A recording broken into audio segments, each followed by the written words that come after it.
Christopher Smith will be tried as an adult. That's the ruling from Judge Jody Bishop in Baldwin County today. Yeah, Smith is accused of shooting 5-year-old Tila Murphy and her brother with a hunting rifle at their Fairhope home about 2 years ago. Smith has contended, though, that the shooting was an accident, while prosecutors say he intentionally pulled the trigger. Fox 10 News reporter Hal Sherrick was in court today and found out today's ruling could have severe consequences for Smith.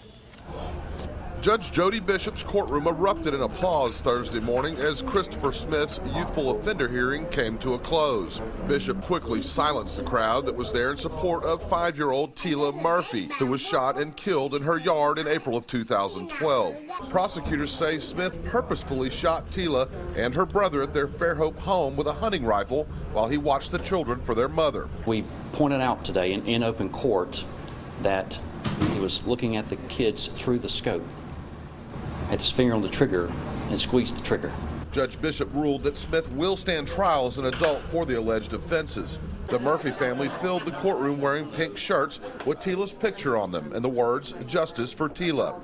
2 years have passed since the shooting, and they're glad to see the case moving forward. It's been tough, a lot of ups and downs, but you have to keep fighting and just pray and fight that the right thing will be done, and we feel like today is a step in that direction. Smith's attorney, Jim Byrd, contends that the rifle malfunctioned. Smith has admitted to aiming the rifle at Tila and her brother at one point with no intent to shoot.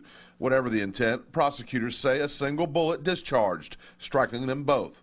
Byrd said he was disappointed with today's ruling. He has no prior criminal history. He's attending school. He's remorseful. He's attending guilt and grief, not guilt, but grief counseling.